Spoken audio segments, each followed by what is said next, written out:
Hello everyone, welcome to solution hub. आज की video में हम पढ़ेंगे क्लास 12th इंग्लिश की जो एडिशनल बुक है आपकी कैलेडोस्कोप, उसका थर्ड चैप्टर है नॉन फिक्शन का फिल्म मेकिंग। ये उसका पार्ट सेकंड है। पार्ट वन जो है उसका डिस्क्रिप्शन में लिंक मिल जाएगा प्लेलिस्ट का, उसी में आपको पार्ट फर्स्ट जो है मिल जाएगा। तो पार्ट फर्स्ट में हम पढ़ चुके थे कुछ हद तक, अब पार्ट सेकंड को कंटिन्यू करते हैं। चलिए,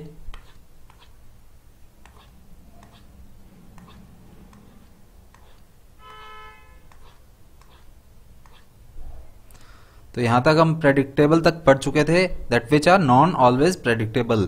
तो आगे हमने शुरुआत करनी है the rhythm of a film, कि एक फिल्म जो है उसकी लय कैसी होती है, उसकी रिदम किस तरह की होती है। So now we came to essentials by which I mean montage. यहां पर एक वर्ड आया है मॉन्टेज। मॉन्टेज का क्या मीनिंग है? एक तरह की टेक्निक होती है एडिटिंग की, जिस तरह से छोटे छोटे पार्ट्स को ज्वाइंट किया जाता है और उसे ज्वाइंट करके एक हॉल बनाया जाता है, मतलब एक पूरी चीज़ बनाई जाती है, एक पूरी वीडियो बनाई जाती है, या कोई भी बड़ी चीज़ क्रिएट की जाती है। So now we came to essential. अब हम जरूरी चीज़ों पर आते हैं, आवश्यकताओं पर आते हैं, bye which I mean montage. और इससे क्या मतलब है कि एक व्यवस्थित तरह से उसे सेट करना, मतलब है कि एक छोटे छोटे पार्ट्स को मिलाकर एक पूरी वीडियो बनाना। Rhythm and the relation of one picture to another, और रिदम कैसे, उसकी लय कैसे सेट करेंगे, एक चित्र से, एक पिक्चर से दूसरी पिक्चर को कैसे रिलेट करेंगे।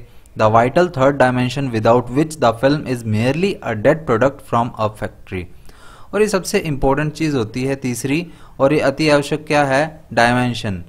डायमेंशन के बिना ये एक नाम मात्र की चीज़ है। जैसे कि फैक्ट्री में कोई प्रोडक्ट बना, नॉन लिविंग प्रोडक्ट बना, उसकी कोई वैल्यू, मतलब वो मृत है, उसकी कोई वैल्यू नहीं बची है, मतलब उस तरह से ही है जब तक उसे फर्निश नहीं किया जाएगा फैक्ट्री से बनाने के बाद। उसी तरह से डायमेंशन होना भी इसमें ज़रूरी है।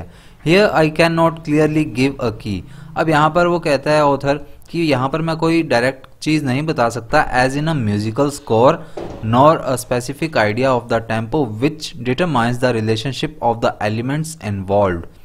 अब वो यहाँ पर बताते हैं कि मैं डायरेक्टली तो कोई क्लू नहीं दे सकता as in a musical score, लेकिन जैसे ही कोई मतलब म्यूजिकल थिंग होती है, nor a specific idea of the tempo, उसमें टेम्पो वगैरह का नहीं पता होता कि किस तरह से एडजस्ट होगा, विच determines the relationships of the elements involved. और हम ये भी नहीं बता सकते कि उसमें क्या क्या चीज़ें ऐड होंगी, किस तरह से होंगी, मतलब ये आइडिया नहीं दे सकते हैं यहाँ पर। मतलब स्क्रिप्ट लिखी जा चुकी है, उसके बाद उसको परफॉर्म किस किस तरह से किया जाएगा, क्या क्या उसमें डिफरेंट थिंग्स होंगी, ये चीज़ हम नहीं बता सकते हैं directly. It is quite impossible for me to indicate the way in which the film breathes and pulsates। अब वो ऑथर बताते हैं कि मैं डायरेक्टली यहाँ पर नहीं बता सकता हूँ, इम्पॉसिबल है मेरे लिए बताना कि किस तरह से वो फिल्म मतलब सांस लेगी, यानी कि किस तरह से उसे बनाया जाएगा और किस तरह से वो पल्सेट करेगी। पल्सेट करना यानी कि उसकी मूवमेंट किस तरह से रहेगी, जैसे हमारी बॉडी की पल्स की मूवमेंट्स होती हैं, वैसे ही फिल्म की पल्स कैसे चलेंगी, यानी कि वो किस तरह से मूव करेगी, क्या क्या उसमें होगा, मैं नहीं बता सकता इतना easily. I have often wished for a kind of notation. यहाँ पर एक वर्ड आया है नोटेशन। नोटेशन क्या होता है? एक सिस्टम होता है रिटर्न सिंबल्स का। जैसे कि आपने देखा होगा कोई पियानो बजाता है या फिर म्यूजिक बजाता है तो उसके आगे की नोट्स लिखे होते हैं, वो उनके नोटेशंस होते हैं। So I have often wished for a kind of notation which would enable me to put on a paper all the shades and tones of my vision to record distinctly the inner structure of a film। बहुत ही अच्छी line है। इसमें क्या बताया है author ने कि मैं विश करता हूँ कि मुझे कुछ ऐसा तरीका मिल जाए जैसे कि नोटेशन कर सकूँ मैं अपने विजन की, अपने विजुअलाइजेशन की, मतलब कि जो मेरे दिमाग में चल रहा है उन सभी शेड्स को, उन सभी टोन्स को एक पेपर पर लिख सकूँ। ऐसा मैं विश करता हूँ कि ऐसा मेरे लिए पॉसिबल हो जाए, ताकि मुझे बनाना आसान हो मूवी को। To record distinctly. डिस्टिंक्टली क्या है? क्लियरली, यानी कि साफ साफ तरीके से मैं उसे रिकॉर्ड कर सकूँ, मतलब बार बार मुझे सोचना ना पड़े कि मैंने उस सीन के लिए या उस मोमेंट के लिए क्या सीन सोचा था। The inner structure of a film, या फिर उसकी इनर स्ट्रक्चर को किस तरह से मैंने अपने दिमाग में बनाया था। और अब अगर मतलब लंबी शूटिंग चलती है किसी मूवी की तो हम पजल हो जाते हैं, कई बार डायरेक्टर पजल हो जाते हैं कि क्या सीन यहाँ पर क्रिएट होना चाहिए था और क्या मेरे दिमाग में अब आ नहीं रहा वो सीन इस तरह से। For when I stand in the artistically devastating atmosphere of the studio, my hands and head full of all the trivial and irritating details that go with the motion picture production। अब ये यहाँ पर बताते हैं कि जब for when I stand in the artistically devastating atmosphere in the of the studio, यानी कि स्टूडियो में मैं जब उस थकान भरे या फिर एकदम से पूरी तरह से डिस्ट्रक्शन वाले एनवायरनमेंट में खड़ा होता हूँ तो मुझे नहीं समझ आता कि मैं क्या करूँ क्या ना करूँ. My hands and head full of all the trivial and irritating details. मेरे हेड में बहुत सारी अनइम्पोर्टेंट थिंग्स भी चलती हैं. ट्रिवियल यानी कि अनइम्पोर्टेंट, जो अनइम्पोर्टेंट थिंग्स है वो भी चलती रहती हैं, जो कि मुझे इरिटेट भी करती हैं. इरिटेटिंग डिटेल्स भी होती हैं that go with the motion picture production, जो कि मतलब फालतू चीज़ें ऐसे वहाँ पर मूवी बनाते समय डायरेक्ट करते समय वहाँ पर कुछ और भी चीज़ें ऐसे आसपास चलती रहती हैं तो वो भी इरिटेट करती हैं. It often takes me a tremendous effort to remember how I originally saw and thought out this or that sequence or what was the relation between the scene of 4 weeks ago and that of today. अब यहाँ पर ये क्या बताते हैं, tremendous यानी कि great. तो it often takes a tremendous effort, यानी कि एक बहुत ही ज़्यादा एफर्ट लगता है इस चीज़ को सोचने में कि ओरिजिनल सीन मैंने क्या सोचा था उस टाइम जब मैंने ये स्क्रिप्ट लिखनी शुरू की थी. एंड दो आउट दिस और दैट सीक्वेंस, या फिर किसी सीन के बारे में क्या मैंने सोचा था उस टाइम कि किस तरह से इसे परफॉर्म करवाऊंगा और अब किस तरह से है. और what was the relation between the scene of 4 weeks ago and that of today, और 4 हफ्ते पहले मैंने कोई सीन सोचा था और आज उस सीन के बारे में मेरे क्या व्यूज़ हैं, वो काफ़ी डिफरेंट हो जाती हैं चीज़ें. If I could express my self clearly, अगर मैं अपने आप को सही सही जता पाता इन एक्सप्लिसिट सिम्बल्स. एक्सप्लिसिट सिंबल्स क्या होते हैं, क्लियर यानी कि जो कंफ्यूज नहीं करने वाली चीज़ होती है, वो सिंबल्स यानी कि साफ साफ दिखाई दें. Then this problem would be almost eliminated. तो ये जो दुविधा है सोचने की कि ये सीन क्या होगा या ये सीन क्या नहीं होगा, ये तो ख़त्म ही हो जाएगी. And I could work with absolute confidence that whenever I liked I could prove the relationship between the part and the whole and put my finger on the rhythm the continuity of the film. तो आगे क्या कहते हैं कि अगर मुझे वो की नोट मिल जाए, वो चीज़ मिल जाए जिससे कि मुझे बार बार ये सोचना ना पड़े, तो मेरी पूरी प्रॉब्लम जो है वो तो ख़त्म ही हो जाएगी एक तरह से, उसमें कोई भी दिक्कत नहीं बचेगी. और फिर मैं एक छोटे से पार्ट के बीच में या पूरी मूवी के बीच में कोई भी मतलब ऐसे कन्फ्यूज़न नहीं रहेगी मुझे किसी भी पार्ट को लेकर. एंड द होल या फिर पूरी मूवी को लेकर. And put my finger on the rhythm, फिर मैं अपने अकॉर्डिंगली सारी रिदम सेट कर सकता हूँ और मूवी को अच्छे से बना सकता हूँ, कंटिन्यूटी रख सकता हूँ, मुझे बार बार दिक्कत नहीं आएगी. Thus, the script is a very imperfect technical basis for a film. imperfect का क्या मीनिंग है यहाँ पर, imperfect यानी कि जिसमें काफ़ी सारे फॉल्ट होते हैं, परफेक्ट नहीं है जो चीज़. तो ये कहते हैं thus the script is a very imperfect technical basis for a film, यानी कि एक स्क्रिप्ट होती है ना वो काफ़ी मतलब उसमें काफ़ी गलतियाँ होती हैं, उसमें काफ़ी टेक्निकल इश्यूज होते हैं. And there is another important point in this connection which I should like to mention. और इसमें एक और अलग चीज़ भी होती है जो कि यहाँ पर मैं आपको बताना चाहूँगा, एक इम्पोर्टेंट पॉइंट कह सकते हैं हम, जो यहाँ पर ऑथर हमें बताना चाहेंगे. Film has nothing to do with literature.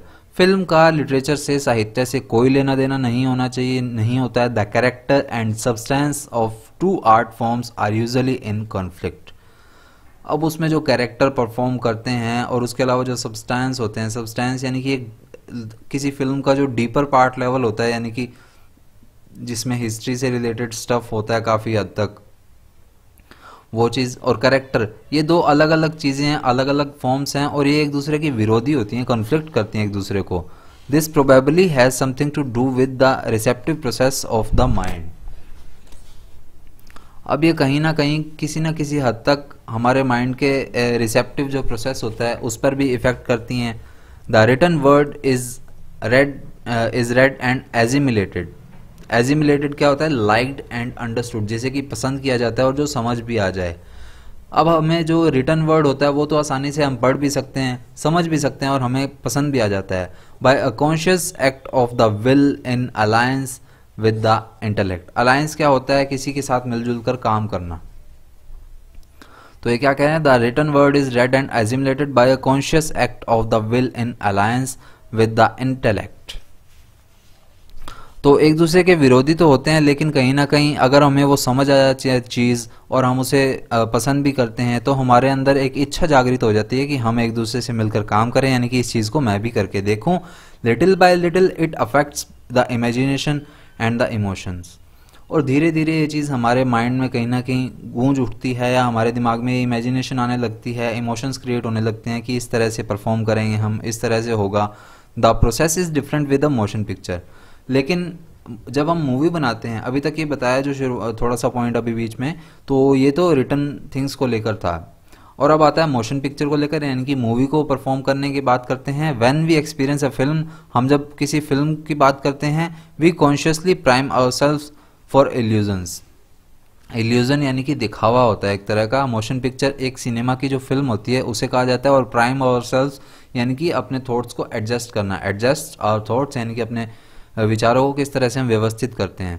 When we experience a film, जब हम फिल्म के बारे में सोचते हैं, we consciously prime ourselves for illusions, तो हमें अपने आप को प्रिपेयर करना होता है कि हम लोगों को भ्रमित करेंगे। Putting aside will and intellect, तो हम अपनी इच्छाओं को, अपने इंटेलेक्ट को एक साइड पर रखना पड़ता है। We make way for it in our imagination, और हमें अपने दिमाग में ही एक तरह की इमेजिनेशन बनानी होती है कि किस तरह से परफॉर्म किया जा सकता है। The sequence of pictures plays directly on our feelings, और कभी कभी हम नोटिस भी करते हैं, जब हम मूवी देखते हैं तो हमारे सामने जो पिक्चर्स का सीक्वेंस चलता है वो डायरेक्टली हमारी फीलिंग्स को इफेक्ट करता है। यानी कि आज कोई मूवी रिलीज हुई, अगर आप वो देखते हैं तो आपको कोई कैरेक्टर बहुत ज़्यादा अच्छा लग जाता है उसमें, तो आप उसकी तरह बनना चाहते हैं, तो ये डायरेक्टली हमारी फीलिंग्स को इफेक्ट करते हैं, जो सीक्वेंस होता है पिक्चर्स का। Music works in the same fashion, अब ये यहाँ पर बताते हैं कि म्यूजिक जो है, संगीत जो है, वो भी उतना ही इस प्रकार से कार्य करता है, काम करता है इसमें। I would say that there is no art form that has so much in common with film as music. अब ये बताते हैं कि म्यूजिक जितना साथ देता है ना एक मूवी के अंदर, और कोई आर्ट फॉर्म नहीं देती है। Both affect our emotions directly, not by the intellect. अब ये जो दोनों चीज़ें हैं, ये हमारे इमोशंस को डायरेक्टली हिट करती हैं, एक तरह से सीधा हमारे इमोशंस को हार्म करती हैं, या फिर एकदम से अफेक्ट कर देती हैं। तो ये इंटेलेक्ट के द्वारा नहीं होता, ये डायरेक्टली इमोशंस के द्वारा ही होता है, यानी कि हमारे बुद्धि का इसमें कोई रोल नहीं है। And film is mainly rhythm, एक फिल्म की बात करें तो एक तरह की रिदम ही है जो फ्लो में चलती रहती है, चलती रहती है। It is inhalation and exhalation in continuous sequence. अब एक तरह से देखा जाए, जैसे इंसान इनहेल करता है और एक्सहेल करता है, सांस अंदर खींचता है, सांस बाहर करता है, उसी तरह से एक मूवी भी है जो मतलब कि कहीं ना कहीं डीपर डाउन चली जाती है, कहीं ना कहीं ऊपर ऊपर आ जाती है। Ever since childhood music has been my great source of recreation. अब ये अपने बचपन की बात पर आते हैं कि बचपन से ही म्यूजिक जो है, संगीत जो है, वो मेरे लिए रिक्रिएशन का और स्टिम्युलेशन का, स्टिम्युलेशन का क्या मीनिंग है, यानी कि काफ़ी हद तक एक्टिव होना, कि यानी कि म्यूजिक मेरे लिए शुरू से ही एक अच्छा सोर्स है रिक्रिएट करने का और स्टिम्युलेशन का, यानी कि ओवर एक्टिव रहने का। And I often experience a film और प्ले म्यूजिकली, और मैं ज़्यादातर इस चीज़ को एक्सपीरियंस करता हूँ किस रूप में, या तो फिल्म के रूप में या फिर म्यूज़िक के रूप में बजाना मैं पसंद करता हूँ, यानी कि फील करना एक अच्छा इन्हें लगता है म्यूज़िक या फिर फिल्म के बारे में। अब आगे एक नया पार्ट शुरू होता है हमारा, फिल्म एंड रिटन लिटरेचर, यानी कि एक फिल्म किस तरह की होती है और एक रिटन लिटरेचर जो है वो किस तरह का होता है, इसमें कंपैरिजन करेंगे अभी। तो पहले ऊपर की मीनिंग देख लेते हैं जो भी हमने पढ़ा। तो इसमें एक वर्ड आया है मोंटेज। मोंटेज का क्या मीनिंग है? The technique of editing and piecing together separate sections of the film to make it a whole, यानी कि एडिट करने की टेक्निक, और जो छोटे छोटे पार्ट्स को, छोटे छोटे पीसेस को, जो सेपरेट पीसेस हैं उन्हें जोड़कर एक पूरा होल बनाने की, यानी कि एक पीस बनाने की टेक्निक, उसे कहते हैं मोंटेज। पल्सेट्स का क्या मीनिंग होता है? Expansion and contraction to move with strong movements, यानी कि काफ़ी स्ट्रॉन्ग मूवमेंट्स के साथ मूव करना, यानी कि कॉन्ट्रैक्ट करना, या फिर एक्सपेंशन भी इसे कहा जाता है। नोटेशन क्या है? A system of written symbols used to represent music etcetera, एक सिस्टम होता है लिखे हुए सिंबल्स का जिससे कि म्यूजिक को रिप्रेजेंट किया जाता है, उसे मेनली नोटेशंस कहा जाता है। डिस्टिंक्टली का क्या मीनिंग है? क्लियरली, यानी कि साफ साफ। डेवास्टेटिंग का क्या मीनिंग है? शॉकिंग। कंप्लीट डिस्ट्रक्शन, यानी कि पूरी तरह से विनाश जिसे कहते हैं। उसके बाद है ट्रिवियल। ट्रिवियल को कहा जाता है अनइम्पोर्टेंट। और उसके बाद हमारा नेक्स्ट वर्ड है ट्रेमेंडियस। ट्रेमेंडियस यानी कि ग्रेट, काफ़ी हद तक अच्छा। एक्सप्लिसिट। एक्सप्लिसिट का क्या मीनिंग है? क्लियर, जो कि साफ है या फिर कंफ्यूजिंग नहीं है। उसके बाद है एलिमिनेटेड। एलिमिनेशन यानी कि रिमूव करना किसी चीज़ को। Thereafter the word comes imperfect. Imperfect का क्या मीनिंग है? विद फॉल्ट्स, यानी कि जिसमें भरपूर गलतियां होती हैं। उसके बाद वर्ड है सब्सटेंस। सब्सटेंस क्या है? A deeper level part of the film.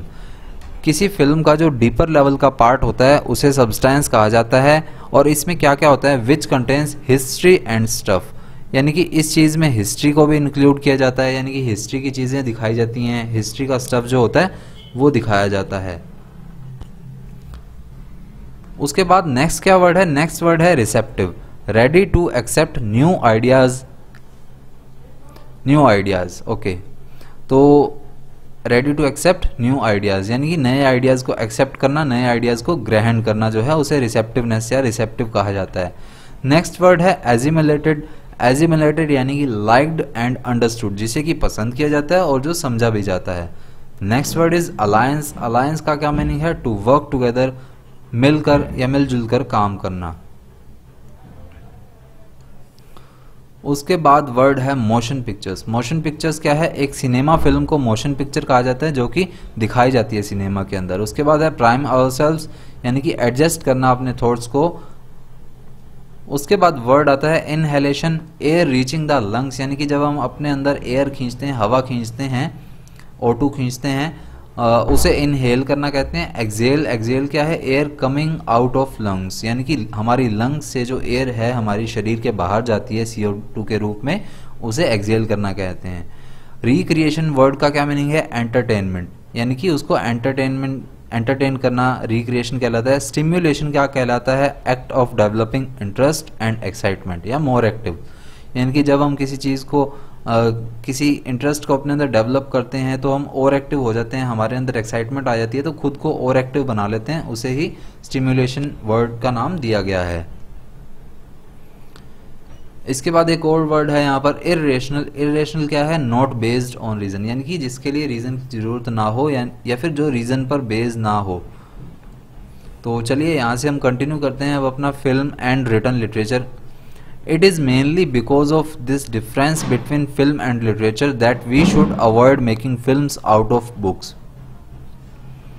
अब ये यहाँ पर बताते हैं कि यही रीज़न मेन है कि हमें एक ऐसा मुख्य बिंदु है जिससे कि फिल्म और साहित्य में अंतर जो है, डिफरेंस जो है वो हमें पता लगता है कि हमें बुक्स के अकॉर्डिंगली मूवीज़ नहीं बनानी चाहिए। द इर्रेशनल, अभी मैंने इर्रेशनल का आपको जो है मीनिंग बताया, क्या होता है? नॉट बेस्ड ऑन रीज़न, यानी कि जो रीज़न पर बेस ना करता हो। The irrational dimension of a literary work, यानी कि एक लिटरेरी वर्क, एक लिखे हुए साहित्य के डायमेंशन की बात करते हैं ये। The germ of its existence, यानी कि इसका जो एग्जिस्टेंस है, ये किस तरह से एग्जिस्ट करता है, इसका जो अस्तित्व है, उसके छोटे छोटे points is often untranslatable into visual terms. उन्हें हर एक चीज़ को, यानी कि कुछ चीज़ों को तो ठीक है विजुअल किया जा सकता है, यानी कि उसकी मूवी बनाई जा सकती है, लेकिन लिखी हुई हर एक चीज़ की विजुअलाइजेशन करना पॉसिबल नहीं है, हर एक चीज़ को ट्रांसलेट करना पॉसिबल नहीं है विजुअलाइजेशन में, ये यहाँ पर कहते हैं। And it in turn destroys the special irrational dimension of the film, और इससे क्या होता है, जो फिल्म की एक्चुअलिटी होती है, वो सारी स्पेशलनेस होती है, वो सारी चीज़ जो है वो डिस्ट्रॉय हो जाती है, एक तरह से नष्ट हो जाती है फिल्म की। If despite this we wish to translate something literary into film terms, तो ये कहते हैं कि इसकी बजाय तो हमें क्या है, लिटरेरी थिंग्स को क्या है फिल्म टर्म्स में बदलना चाहिए। We must make an infinite number of complicated adjustments which often bear little or no fruit in proportion to the effort expended.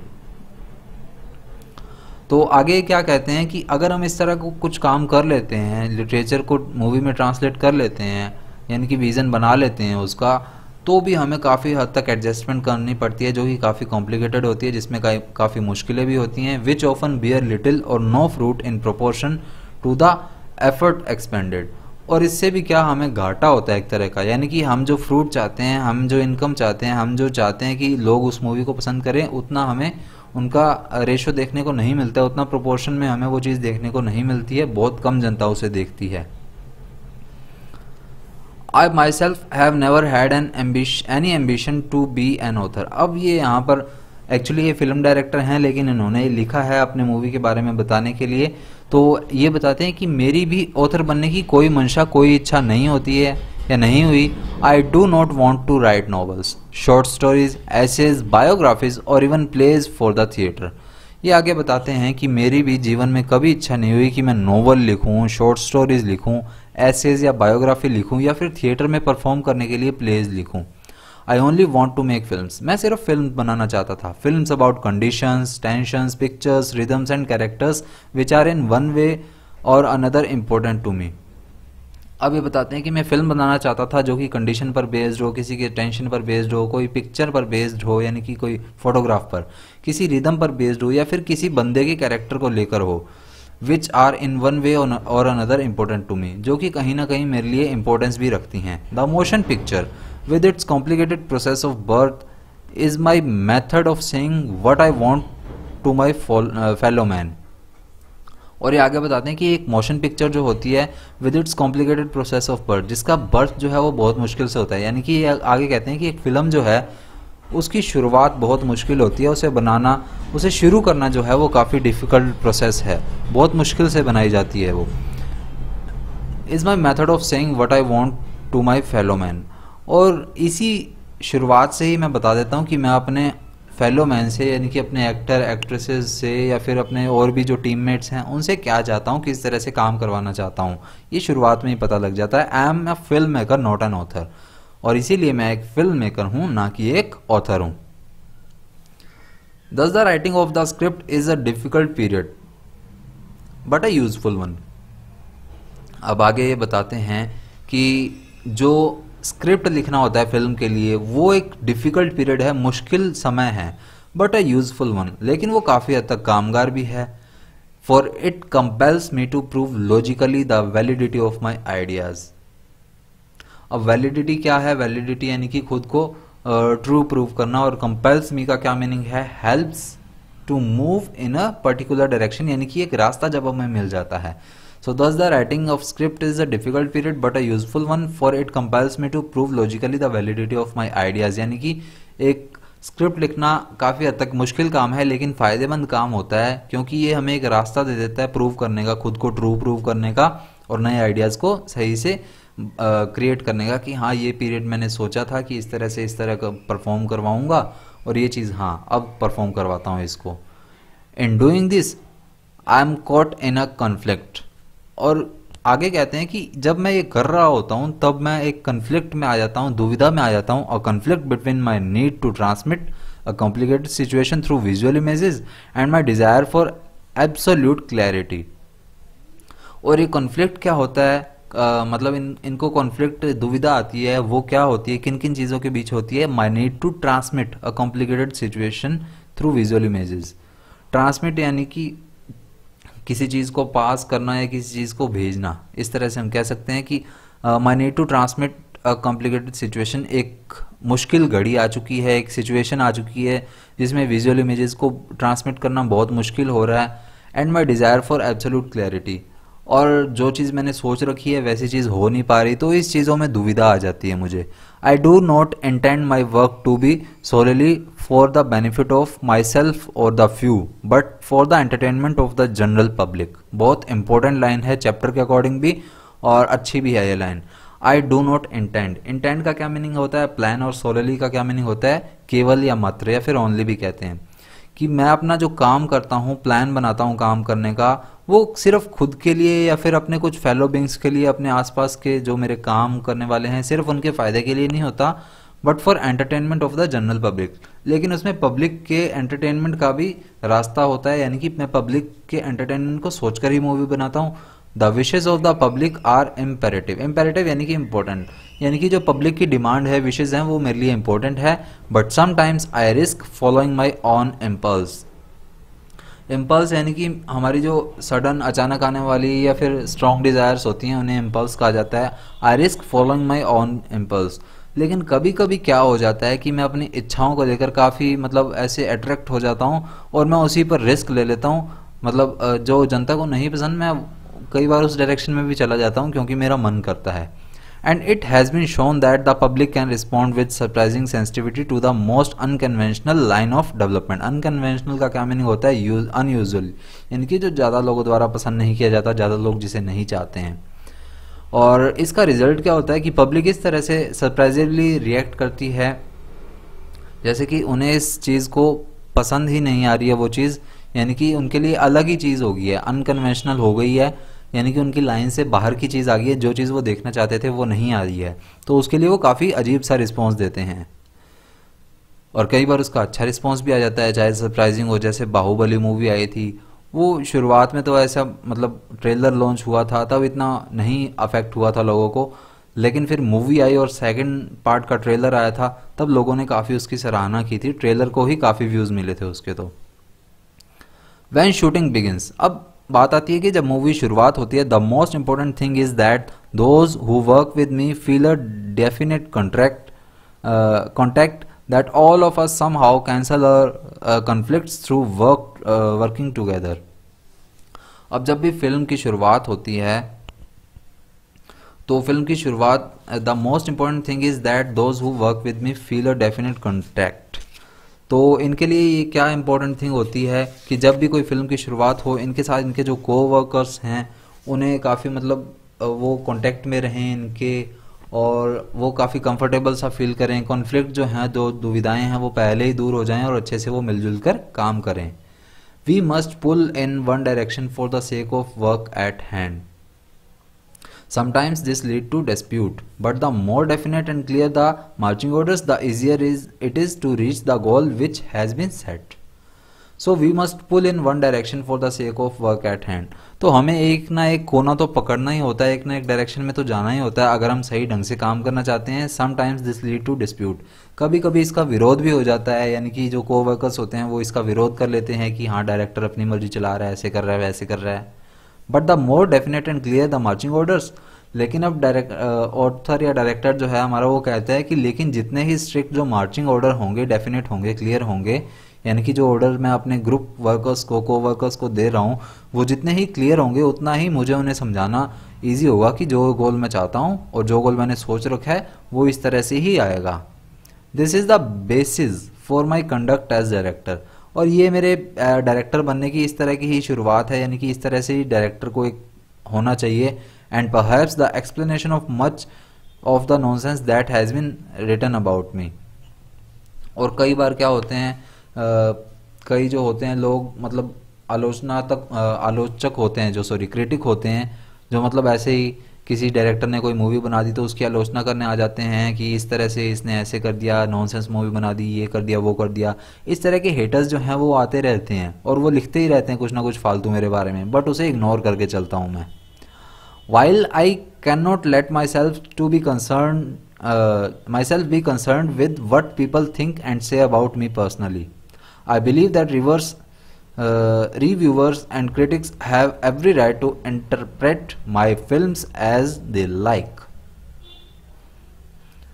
तो आगे ऑथर क्या कहते हैं कि मैं इतना नहीं सोचता हूँ ज़्यादा कि लोग मेरी मूवी को लेकर क्या सोचते हैं पर्सनली और क्या उनके व्यूज़ होते हैं। आई बिलीव दैट रिव्यूअर, और ये कहते हैं कि मुझे ये विश्वास है, मैं इस चीज़ में विश्वास रखता हूँ कि जो मेरी मूवी को देखने वाले हैं या फिर जो मेरी मूवी के बारे में कुछ आलोचना करने वाले हैं, उन्हें हर एक तरह का राइट है कि वो अपने रिव्यूज़ जो हैं मूवी के बारे में दें, मेरी फिल्म के बारे में दें, जैसी उन्हें पसंद आए, जैसी उन्हें पसंद ना आए, चाहे जैसे भी हैं वो जेन्युइन व्यूज़ दें अपने, क्योंकि ये उनका हक है। I refuse to interpret my work to others and I can not tell the critic what to think, क्योंकि मैं लोगों को इस तरह से उनका काम, हमारा काम देखने से मना भी नहीं कर सकता, ना ही मैं ये कह सकता हूँ कि जो क्रिटिक्स हैं वो मेरी मूवी की आलोचना करें या ना करें। Each person has a right to understand a film as he sees it. हर एक बंदे का अपना अलग अलग हक है, जिस तरह से मूवी देख रहा है उसी तरह से ही देखेगा, वो अपने तरीके से ही उसके बारे में सोचेगा कि किस तरह की ये मूवी है, क्या सोचकर डायरेक्टर ने बनाया। इधर ही इज़ अट्रैक्टेड और रिपेल्ड, चाहे वो अपनी तरफ से अट्रैक्ट हो या फिर रिपेल्ड हो यानी कि डिस्ट्रैक्ट हो, उससे फ़र्क नहीं पड़ता। A film is made to create reactions, क्योंकि एक मूवी की जो बनाई जाती है वो इसीलिए बनाई जाती है ताकि लोग इस पर रिएक्शन दें। If the audience does not react one way or another, it is an indifferent work and worthless. बहुत ही अच्छी लाइन है, ये कहते हैं कि एक फिल्म जो है वो रिएक्शन करने के लिए बनाई जाती है, अगर ऑडियंस उसे किसी भी तरह का रिएक्शन नहीं देगी, चाहे एक तरह का चाहे दूसरे तरह का, तो ये एक इनडिफरेंट वर्क है और इसका कोई मूल्य ही नहीं रह जाएगा जब तक ऑडियंस उस पर कोई रिएक्शन नहीं देगी। तो ऑडियंस का रिएक्शन जो है वो काफ़ी इंपॉर्टेंट है, काफ़ी मैटर करता है इनके लिए। आई do not mean by this that I believe in being different at any price. अब आगे ये कहते हैं कि मैं इससे ये नहीं जताना चाह रहा हूँ कि मैं किसी भी हद में बाकियों से डिफरेंट हूँ। A lot has been said about the value of originality. अब हर एक चीज़ की ओरिजिनलिटी को लेकर काफ़ी जो है आलोचक जो हैं वो आलोचना करते हैं। आई फाइंड दिस फुलिश, लेकिन मैं इस चीज़ को क्या है मूर्खतापूर्ण समझता हूँ, मूर्ख समझता हूँ इस चीज़ को। इधर यू आर ओरिजिनल और यू आर नॉट, चाहे आप ओरिजिनलिटी को रिप्रेजेंट कर रहे हैं या नहीं कर रहे, it is completely natural for artist to take from and give to each other. लेकिन ये आर्टिस्ट का काम ही होता है कि एक तरफ से गेन करो, दूसरी तरफ से उसे सेंड करो, to borrow from and experience one another. और किसी चीज़ से मतलब आर्टिस्ट देखकर ही सीखते हैं, चाहे वो अपने मतलब आर्टिस्टनेस को यानी कि एक्टिंग को पहले वो सीखते हैं फिर दूसरों तक पहुंचाते हैं, तो तभी तो लोग जान पाते हैं कि इसकी एक्टिंग अच्छी है या नहीं है। तो यही चीज़ ये बता रहे हैं कि लेना देना इसमें चलता रहता है, give and take and give का जो फॉर्म है वो यहाँ पर चलती रहती है। In my own life my great literary experience was स्ट्रिनबर्ग।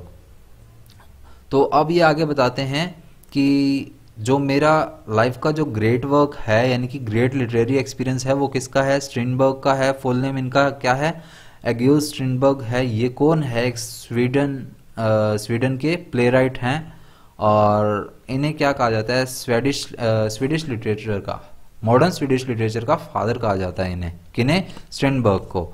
There are works of his which can still make my hair stand on end, the people of Hanso for example। अब ये आगे बताते हैं स्ट्रिनबर्ग का एक काम था, द पीपल ऑफ हैंसो नाम का इनका लिटरेचर वर्क था, उससे काफ़ी प्रभावित हुए थे और उसकी वजह से जैसे रोंगटे खड़े हो जाते हैं, रोंगटे खड़े होने के बाद जो बाल एकदम से ऐसे खड़े हो जाते हैं, उस तरह का इन्हें फीलिंग आने लगी थी। And it is my dream to produce Dream Play someday. और इनका एक लिटरेरी वर्क था ड्रीम प्ले नाम का, वो चाहते थे कि स्ट्रिनबर्ग का ड्रीम प्ले नाम का एक प्रोजेक्ट था या फिर लिटरेरी वर्क था, वो चाहते थे कि किस दिन ये भी उनकी मूवी बनाए यानी कि उस पर अपनी फिल्म जो है वो क्रिएट करें। ऑलफ मोलेंडर कौन है, अब ये एक स्वीडिश थिएटर और फिल्म डायरेक्टर हैं, यानी कि थिएटर में भी प्लेज को परफॉर्म करवाते हैं और साथ ही साथ एक फिल्म डायरेक्टर भी हैं। तो Olof Molander's production of it in 1934 was for me a fundamental dramatical experience. तो ये कहते हैं कि लेकिन ऑल्फ मोलेंडर ने इसे ऑलरेडी 1934 में जो है प्रोड्यूस कर दिया था, क्रिएट कर दिया था, यानी कि इसकी जो है मूवी क्रिएट कर दी थी। और ये मेरे लिए काफ़ी हद तक बेसिक और इम्पोर्टेंट ड्रामेटिकल एक्सपीरियंस था, यानी कि इससे मुझे काफ़ी कुछ सीखने को मिला, काफ़ी हद तक सीखने को मिला, ये यहाँ पर बताते हैं। और उसके बाद हमारा नया पार्ट शुरू होता है सिग्निफिकेंट पर्सन। सिग्निफिकेंट यानी कि इंपॉर्टेंट पर्सन्स की यहाँ पर ये बात करेंगे जिनसे कि काफ़ी इन्हें हेल्प मिली, किस तरह से ये काम करें, किस तरह से ना करें, यानी कि अपनी लाइफ को किस तरह से इन्होंने जीना सीखा, मूवी किस तरह से क्रिएट करनी सीखी, वो चीज़ इसमें बताई जाएगी। On a personal level there are many people who have meant a great deal to me. अभी आगे बताते हैं, अगर मैं पर्सनल लेवल की बात करूं तो ऐसे बहुत से व्यक्ति हैं जिन्होंने इसमें मेरी हेल्प की है। My father and mother were certainly of vital importance.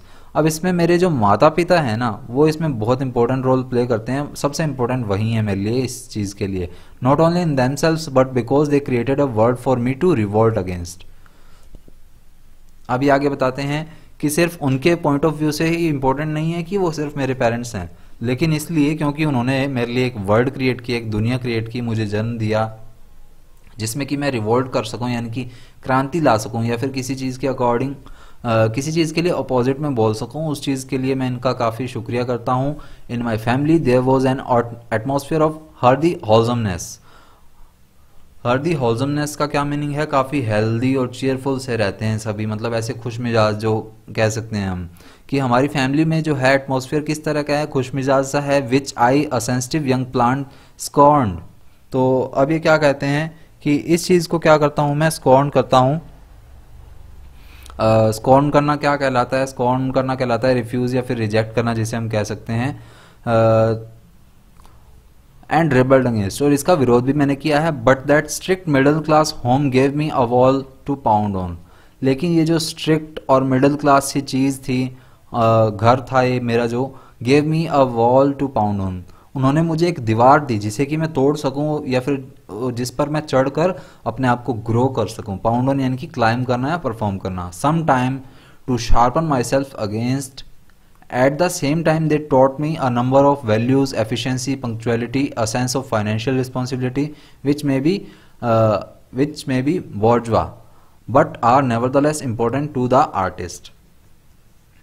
अब उन्होंने काफ़ी समय तक मुझे काफ़ी चीज़ें सिखाई, साथ साथ मतलब काफ़ी हद तक काफ़ी चीज़ें मुझे उनसे जो है वो सीखने को मिली। ये चीज़ यहाँ पर वो बताते हैं जिसमें कि एफिशिएंसी भी आती है, किसी चीज़ के लिए पंक्चुअल होना, पंक्चुअल किस तरह से रह सकते हैं वो चीज़ सिखाई, फाइनेंशियल रिस्पॉन्सिबिलिटीज़ भी सिखाई कि पैसे का किस तरह से यूज़ करना है, किस तरह से नहीं करना। विच में भी बोर्जवा, बोर्जवा क्या होता है, जो कैरेक्टरिस्टिक्स होते हैं, जो विशेषताएं होती हैं मिडिल क्लास फैमिली की, वो चीज़ कहते हैं। विच में भी बोर्जवा यानी कि ये कहते हैं कि मिडिल क्लास फैमिली की ये सारी कैरेक्टरिस्टिक्स होती हैं, but are nevertheless important to an artist, लेकिन आर्टिस्ट के लिए इंपॉर्टेंट नहीं होती हैं।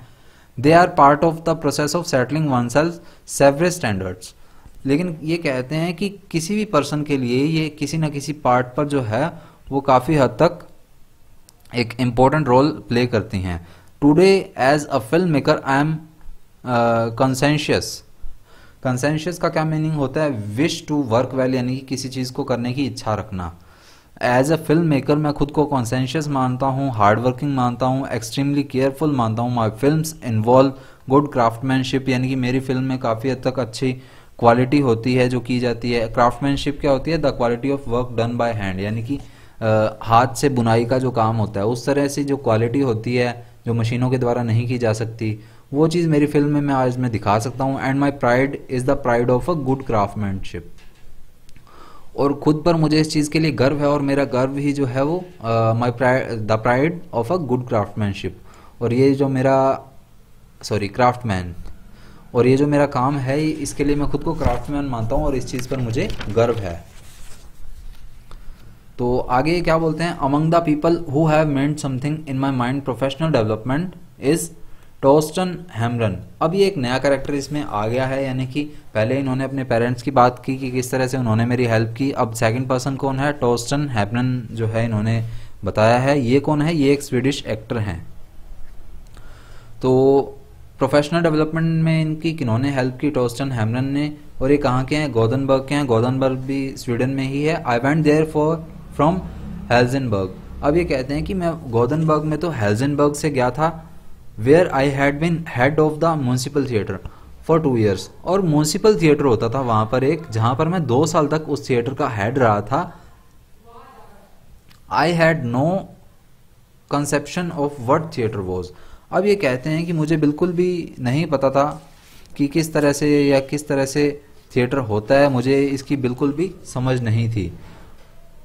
हैमरन taught me during the 4 years। अब हैमरन के पास जब मैं गया तो उन्होंने मुझे 4 साल तक यही चीज़ सिखाई। 4 साल तक मैं उनके पास गोदनबर्ग में रहा तो मैंने यही चीज़ सीखी। Then when I made my first attempt at film, एल्फ्स Sjoberg who directed Torment taught me a great deal.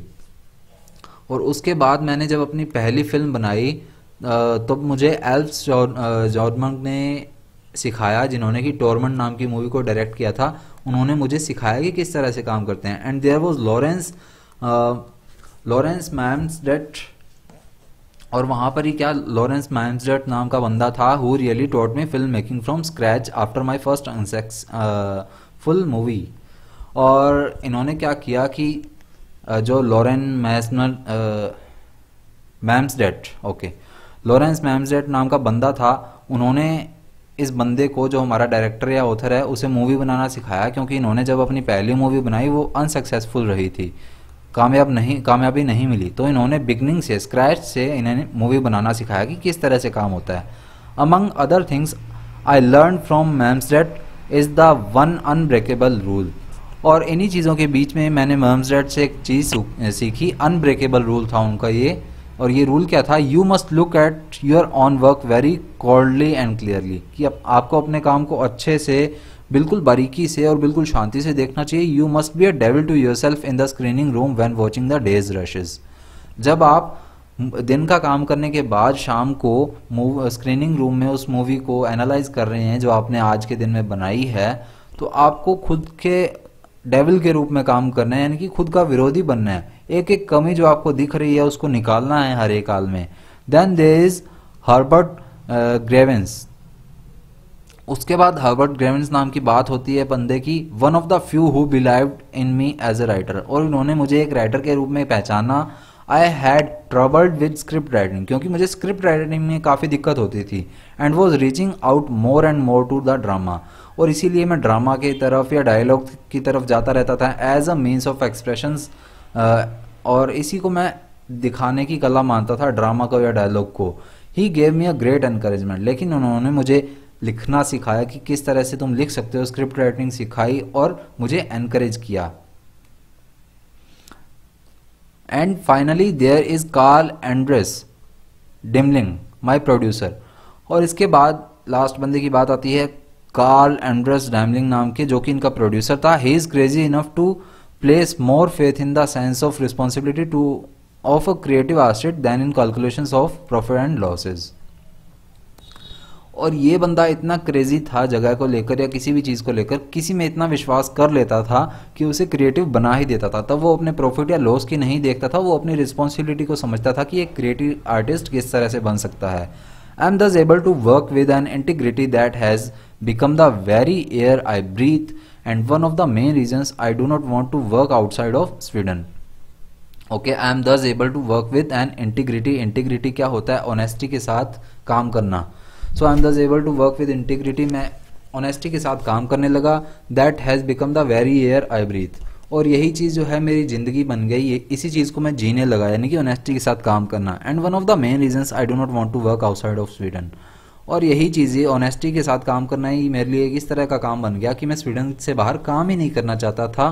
The moment I lose this freedom I will cease to be a film maker, और जब मुझसे आज़ादी छीन ली जाएगी या जब मैं इस चीज़ के लिए आज़ाद नहीं रहूँगा, तब मैं एक फिल्म डायरेक्टर भी नहीं रहूँगा, एक फिल्म डायरेक्टर के रूप में काम नहीं कर पाऊँगा। Because I have no skill in the art of compromise, क्योंकि मेरे को आज़ाद पंछी के रूप में काम करना पसंद है, मैं कॉम्प्रोमाइज़ बिल्कुल नहीं कर सकता, मेरे में ये कला नहीं है कि मैं कॉम्प्रोमाइज़ कर सकूँ। My only significance in the world of film lies in the freedom of the my creativity, और मेरा जो सिर्फ सिग्निफिकेंस है वो मेरी क्रिएटिविटी पर ही डिपेंड करता है कि मैं कितना आज़ाद पंछी के रूप में काम कर सकता हूँ और कितना मतलब अच्छे से काम कर सकता हूँ। मेरी फिल्म की जो इम्पोर्टेंस है वो उसी से ही क्रिएट होगी अगर मैं आज़ादी से काम करूँगा तो आज की वीडियो में हम इतना ही करेंगे। नेक्स्ट हम tight rope of film making से स्टार्ट करेंगे और इस चैप्टर को नेक्स्ट पार्ट में कंप्लीट करेंगे। बाकी जो इसके मीनिंग है वो हम देख लेते हैं, और बाकी जो वर्ड मीनिंग की पीडीएफ है वो आपको चैप्टर कंप्लीट होने के बाद मिल जाएगी टेलीग्राम चैनल पर। टेलीग्राम चैनल का जो लिंक है वो डिस्क्रिप्शन में अवेलेबल है। तो नेक्स्ट वर्ड है प्रोपोर्शन। प्रोपोर्शन क्या है? A part of a whole, किसी चीज़ का एक छोटा सा अंश कहते हैं। बायोग्राफी किसी की जीवनी होती है, life story of a person written by someone else, जो कि कोई और लिखता है। कंपेल्स मी यानी कि helps me to move in a particular direction. Validity, validity to prove true, यानी कि किसी चीज़ को प्रूव करना, ट्रू प्रूव करना। ट्रांसमिट करना, टू सेंड और पास समथिंग। उसके बाद है इंटेंड यानी कि प्लान बनाना। सोलली यानी कि अकेले, ओनली। इम्पेरेटिव यानी कि इम्पोर्टेंट, जिसे कहते हैं हम। इम्पल्स करना यानी कि अ स्ट्रॉन्ग डिजायर, अचानक से आने वाली और काफ़ी तीव्र इच्छा कहते हैं जिसे। अनकन्वेंशनल क्या है? Unusual. Not based on generally what is done, और नॉट ट्रेडिशनल, अपरंपरागत, यानी कि अपनी लाइन से हटकर कुछ अलग करना। Thereafter marching orders, orders given to soldiers, जैसे सोल्जर्स को ऑर्डर दिए जाते हैं उसी तरह डायरेक्टर अपने कोवर्कर्स को ऑर्डर देता था। क्रिटिक्स, आलोचक कहते हैं इसे। अ पर्सन और team who finds fault in the movies, या फिर ऑब्जेक्ट भी कह सकते हैं, यानी किसी भी चीज़ में कोई कमी ढूंढने वाला बंदा। रिपेल्ड यानी कि पुश बैक, पीछे धकेलना, यानी किसी चीज़ से डिस्ट्रैक्ट होना। उसके बाद है borrow, to take something on credit, उधार लेना जिसे हम कहते हैं। स्ट्रिनबर्ग कौन है? फुल नेम इनका है एगस स्ट्रिनबर्ग। ये एक स्वीडिश प्लेराइट थे and considered as the father of modern Swedish literature, और मॉडर्न स्वीडिश लिटरेचर के फादर माना जाता है इन्हें। उसके बाद है ऑल्फ मोलेंडर, स्वीडिश थिएटर और फिल्म डायरेक्टर थे ये। फंडामेंटल यानी कि बेसिक एंड इम्पोर्टेंट कहते हैं। सिग्निफिकेंट क्या है? इम्पोर्टेंट कहते हैं इसे। और उसके बाद है रिवोल्ट, क्रांति करना। टू टेक एक्शन, ACTION आना था, एक्शन अगेंस्ट समथिंग और प्रोटेस्ट करना। उसके बाद है heartily wholesomeness, being cheerful and healthy कहते हैं इसे, स्कॉर्न्ड कहते हैं रिफ्यूज और reject something, feeling of hatred यानी कि घृणा भाव जिसे कहते हैं, पाउंड ऑन यानी कि टू क्लाइंब और टू परफॉर्म, बोर्जवा क्या कहते हैं इसे, कैरेक्टरिस्टिक ऑफ मिडल एजेस, बोर्जवा इसका प्रोनाउंसिएशन होता है। कंसाइंशियस का क्या मीनिंग है, विश टू वर्क वेल, किसी चीज को अच्छे से मन लगाकर करना। क्राफ्ट्समैनशिप है the quality of work done by hand, हाथ से की गई कारीगरी कहते हैं इसे। टॉस्टन हैम्डन एक स्वीडिश एक्टर है ये। उसके बाद है कंसेप्शन, कंसेप्शन का क्या मीनिंग है, अंडरस्टैंड करना। एल्फ जोबर्ग का क्या मीनिंग है, स्वीडिश थिएटर एक्टर है ये। और उसके बाद है लॉरेंस मैम्सडेट, स्वीडिश फिल्म प्रोड्यूसर है एक। स्क्रैच यानी कि बिगनिंग से, शुरुआत से। उसके बाद है हर्बर्ट ग्रेवनियस एक स्वीडिश स्क्रीन राइटर है ये। इंटीग्रिटी का क्या मीनिंग है, इंटीग्रिटी यानी कि ऑनेस्टी कहते हैं इसे, सीज करना यानी कि रोक देना, कम टू एन एंड जिसका अंत हो जाना हम कहते हैं। तो यहाँ तक क्या हमने कर लिया है, नेक्स्ट वीडियो में इसको कंप्लीट कर लेंगे। बाकी जो वर्ड मीनिंग है वो टेलीग्राम पर आपको चैप्टर पूर्ण होने के बाद मिल जाएंगे। तो मिलते हैं नेक्स्ट वीडियो में इसके लास्ट पार्ट के साथ। डिस्क्रिप्शन में मैंने लिंक दे दिया है टेलीग्राम का भी, और जो हमारी प्लेलिस्ट है क्लास 12th की उसका भी, उसमें आपको इसके सारे जो चैप्टर हैं वो वहीं मिल जाएंगे। तो मिलते हैं नेक्स्ट वीडियो में, tata bye bye, thank you, जय हिंद।